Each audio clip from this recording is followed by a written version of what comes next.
Joining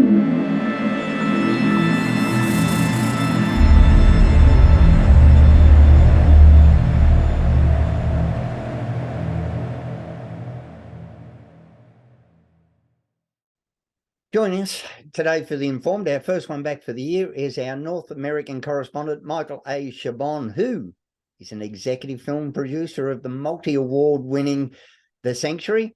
There's also a whisper he may have actually been in Greece as well, but that's a story for another time. Welcome, Michael.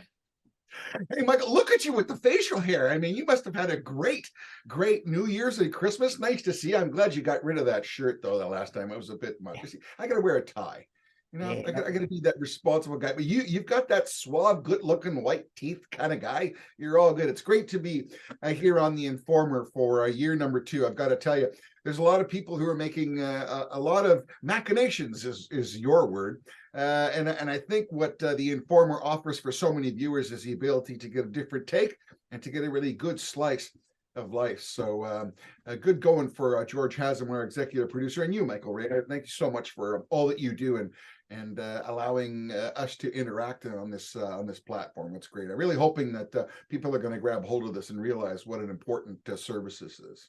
Great. Thanks for the wrap, Michael. Now, give us that different take on what's happening in America and Canada, where you're from.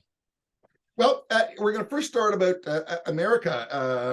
Our dear friend, Kevin McCarthy, he won the speakership. It took 15 rounds for him to do that, but he won Speaker of the House. So now the House is run by the Republicans, and the Senate is still pretty much a 50-50, with a couple of them said they're going to be centrist. So the Senate still has a possibility to vote and change things and approve things, but it's going to be a harder slog to get through the Senate.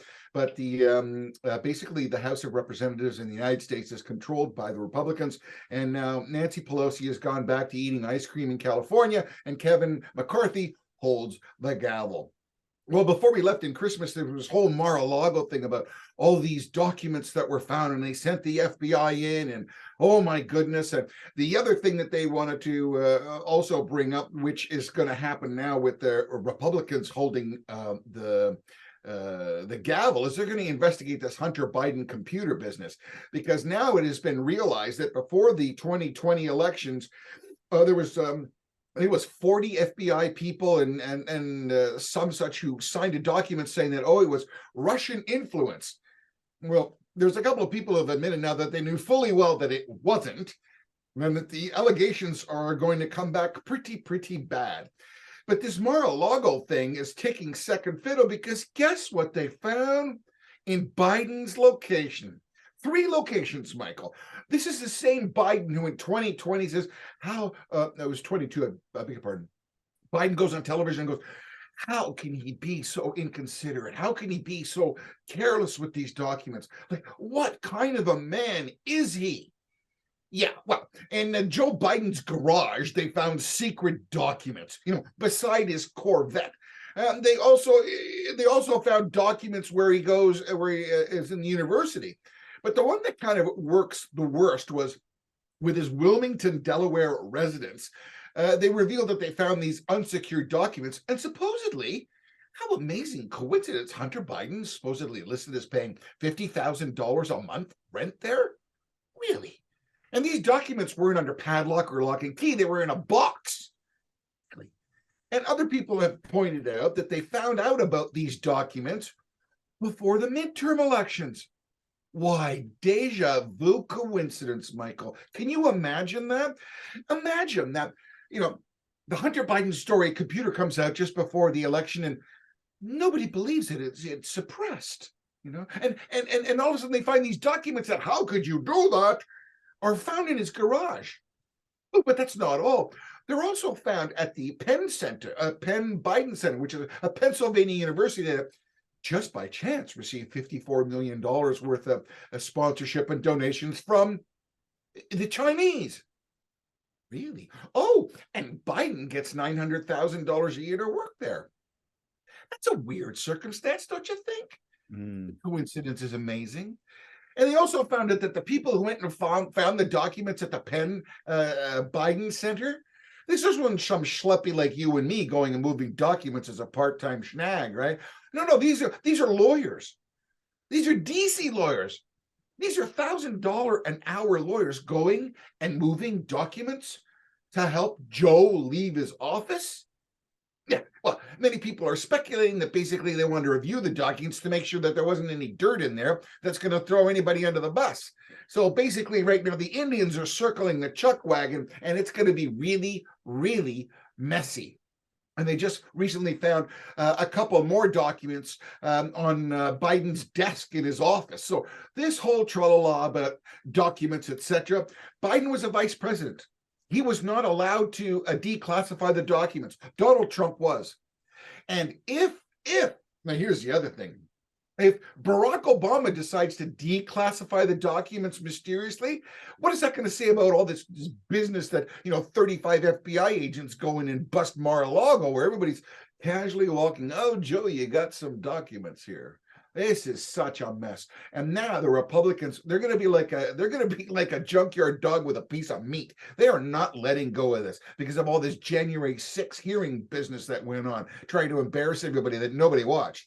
This whole document thing, this is going to reveal the swamp, and this is going to be a problem for Biden to potentially be a runner in the 2024 election. Sorry, I was really upset with that.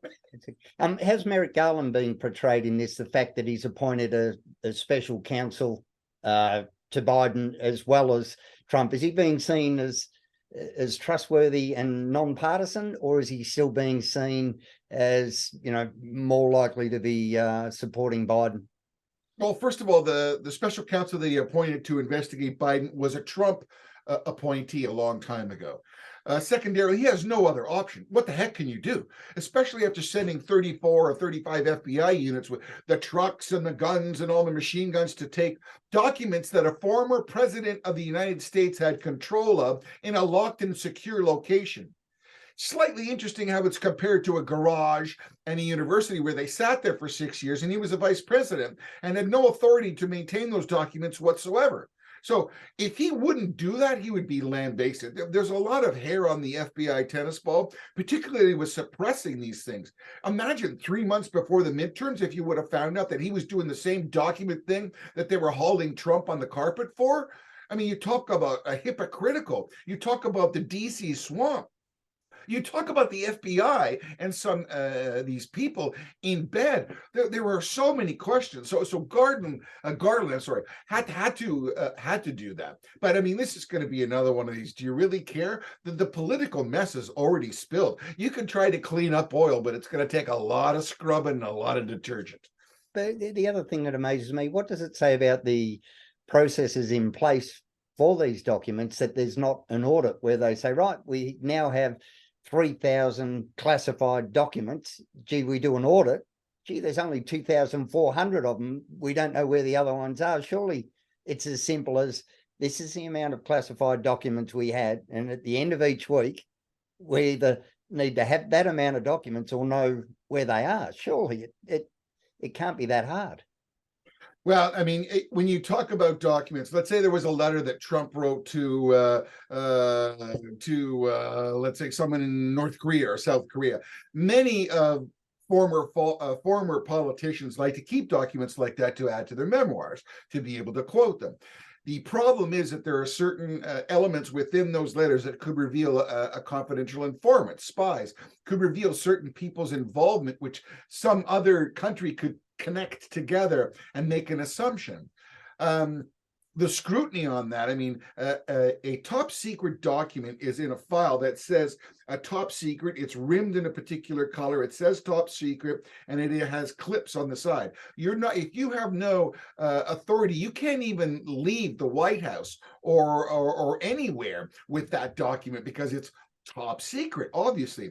So many of those documents that leave in boxes when a president or a vice president is evacuating. And again, they're not paying $1,000 an hour lawyers to do that. That's Joe Schmo from Let's Move Your Office guys who are putting it in boxes. So don't think for 1 second that Trump sat there and selected every single document that he was going to have moved. He may have had, a letter from Kim Jong-un or something like that he wanted to save. And some would say that's the archivist's responsibility to determine that. But A president still has the ability to make them open and declassify them because he, as the president, solely has that ability. The vice president does not. So Biden is under extreme pressure because he had no authority to evacuate a location with those documents. Not needless to say, in a garage, on his desk, and in a university scenario that's being sponsored by the Chinese to the tune of $54 million. I mean, so there's going to be, Garland has to sit there and move himself aside of that. He cannot be associated with it because I'm going to say, I mean, that's like touching hot potatoes with, fine skin. Ain't going to work. Now, California, Michael, we've spoken a lot about California.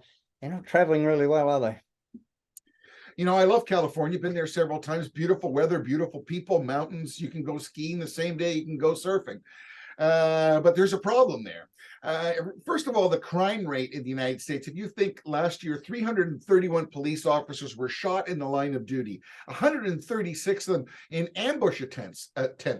64 police officers lost their lives. That's an increase of about 32%. But America is realizing that the woke kind of progressive states are becoming more dangerous. Carjackings are up, crime is up, shop smash and grabs. So the American population is on the move, and they're leaving New York and they're leaving California, and they're going to Texas. Why are they going to Abbott's, Texas? Because it's law and order. You get put in jail. They have cash bail, because if you're a multiple offender, you got to put it up to get out. So now Texas is almost 30 million people who live in Texas, the second largest state in the United States now. And Florida is also growing too. There's Ron DeSantis, the potential next president of the United States. So New York State saw 300,000 people leave their state. That's a net decrease, not about people who died and the immigration, etc., but 300,000 paying New Yorkers with cash, money, and taxpayers split, and over 300,000 left California. And if you imagine, California has the highest tax rate in the United States, 13.3%. Now, these progressive district attorneys who are soft on crime, letting criminals come out, are basically making the state unsafe. And it's a sanctuary state. And so is New York. So imagine if in 2024 that the Republicans take hold and they start saying everybody was illegal, bangs, you're out, because you created, you broke the law just to come in illegally. Where are they going to go? They're going to go like cockroaches when you turn a light on. They're going to go to the darkest areas, which are the sides. That's the two bookmarks, California and New York. Both of them, sanctuary states and progressives. Their highest tax rate, I think New York is about 6 or 8, but California is number 1. And the crime rate is going out of hand. 2 days ago, you talk about the cartels ruling things and taking things. 6 people were shot, execution style, 2 bullets in the back of the head. A 16-year-old mother holding her 10-month-old daughter was shot in the ditch, running away by the cartels. You go anywhere in California, Los Angeles, and particularly San Francisco, they have the highest rate of people living on the streets, some 100,000 people. Motorhomes broken down on the side park they're living. They're living in tents. You tune into the radio station in San Francisco to find out where is the worst feces and needles. Why would you want to live there and pay the highest amount of tax? They're all leaving. And who's going to pay that? Who's going to pay for all that money? And you look at a class that has 45 kids in it. 5 of them are English-speaking white kids, and the rest are Spanish-speaking kids who don't. How are you going to educate? They come to school hungry. It's not their fault. They come to school hungry. How are you supposed to teach them? How are you supposed to speak to them? This is what's going to happen. And I'm sorry to say, you reap what you sow. So everybody's moving to Texas and Florida because it's law and order, and they're pretty tight on their immigration. Terrible, terrible news. Yeah. Now, TikTok, it's an issue all around the world. We're having issues with it here in Australia, security issues. US is also on the ball with this. So imagine 1 billion people, 1 billion people in the world are on TikTok. TikTok is owned by a company called ByteDance, which is a Chinese-owned company. If you are a Chinese-owned company, you have to submit all the data and have full accessibility to the communist Chinese regime. So what's the problem, Michael? Well, on TikTok, when they have your data, where you're going, they have access to your contacts, even when you have not turned on the TikTok app. If it's installed on your phone, they have a door to get in. They're starting to realize that there's a chance for espionage blackmail. What if you're sitting there watching porn quietly in your car, not bothering anybody, but you're a state official, and all of a sudden they say, well, sir, we're going to release blah, blah, blah to blah, blah, blah if you don't do blah, blah, blah. Hypothetically, of course, not. So 22 states in the Americas, as one would say, have said that no one with a state-owned cell phone can install TikTok on that phone. And it's basically because there is unfettered access by the Communist Chinese Party. And you know what, Michael? How ironic. Do you know who said that way back in 2020? Donald Trump, the Republicans, and everybody, oh, poo, poo, poo, poo, poo, poo. It's the reality. It's the reality here. And this is something that people got to say. You got to watch what your kids are looking at. I mean, if your kid's going to watch TikTok, okay, every so often we click TikTok, whether it's in LinkedIn or Facebook, because one of the videos comes through. I watch it too once in a while, but I do not install that darn thing on my phone. And because of the backdoor access, there's a problem here. There's a big problem. So, like I said, 22 states plus are now saying you can't have it on a state-owned phone, and we may see some serious changes because they're not going to relinquish it, even if they sell it to an American company or owned by an American company. That American company will still have to give access, and I don't think that they will be able to exist outside of it. But one of the shocking things, just a little kernel of information here. On TikTok, after I think it's 7 o'clock in the evening, you know what's on TikTok in China? Educational stuff. How to do math, science, documentaries, stuff promoting the government, but it's all good educational stuff. Kids can't watch crap, if you'll pardon my expression, on TikTok, because they realize that once they're addicted and start flipping and watching, the hours goes by. So what do after 6 o'clock or 7 o'clock? They put educational stuff on it. And they're feeding North American, and 1 billion users around the world in watching fluff and gunk. And they can control the message. And if they can control the message and harvest your data, give that a little swirl in the old cognitivity. Yeah, not good. Now, the World Economic Forum over in Davos. You've got a bit of experience in Davos yourself, Michael. Yes, well, first of all, I hold dual citizenship. I'm a Swiss and Canadian, and I produced the Spengler Cup for over 5 years for TSN here in Canada, which is the longest running hockey tournament in the world. So I know exactly where it takes place. I know exactly how to get to Davos. So here you go. You have 2,700 delegates for, I think it's 7 days, from 130 countries, 53 world leaders. And you ready for this? 1,053 private planes. 1,053. I mean, that's an army of private planes. And you know what they're talking about? Global warming. That's great. That's like going to a Don't Get Fat conference and all you have is ice cream, potato chips, mashed potatoes, French fries, and ketchup. There's nothing else on the menu. What are you doing? You know, they're talking about, the disenfranchising of certain societal countries who aren't getting a fair shake, or we've got to work together. And what a load of malarkey. 53 years they've been doing this. It's beyond, in my personal opinion. I mean, is there any talk of what Russia's doing and how the European economies are going to be in a real problem if there gets to be a recession? Is there anybody talking about that in about a month or so, Italy's got like something on $22 trillion in debt, and how the euro's going to react? Is there anybody talking about migrant boats? No. Is there anybody talking about, now that countries are realizing after the pandemic, you got to produce your own medicine. You got to produce your own microchips, because you can't be held beholden to China. There's a big ruddy message that we've talked in the last 3 elements here, Michael. China.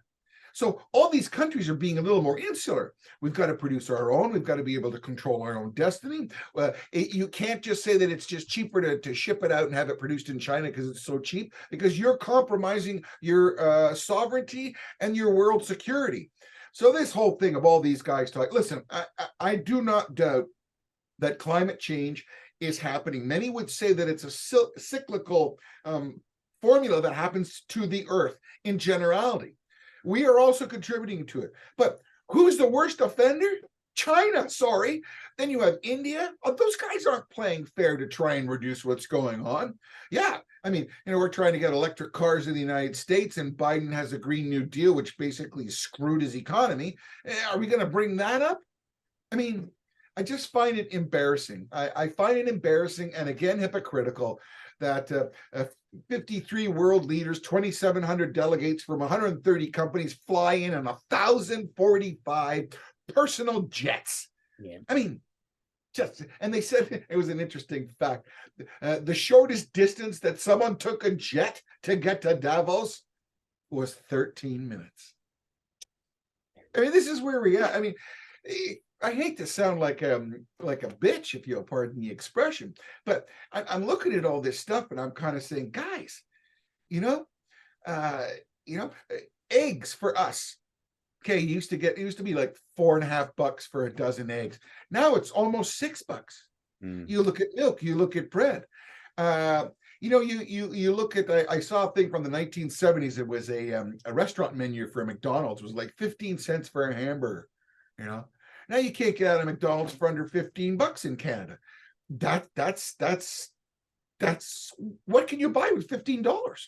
Yeah, and that's the thing, Michael. We wouldn't mind begrudging paying our tax if we thought they were spending it well. But when they're flying off in private jets to somewhere to talk about the damage that emissions are doing, it's like, really?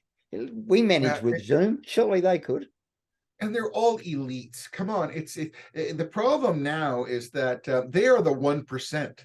They are the 1%. They control much of what's going to happen economically. I mean, the oil representatives, the oil countries are in great favor there because everybody needs oil because it's all screwing up. So how ironic that they're being held in great favor when the whole premise of this thing is to try and reduce climate change. And then climate change is something that everybody has to take in a gradual process, because Biden has proved if you throw the baby out with the bathwater, you have no baby, you have no bathwater, and you have an empty sink, and you're in deep trouble. Yep. I mean, we're in a very pivotal stage, Michael. I think in the next 2 to 3 months, we are really going to see a change. We are going to see some hard and fine facts.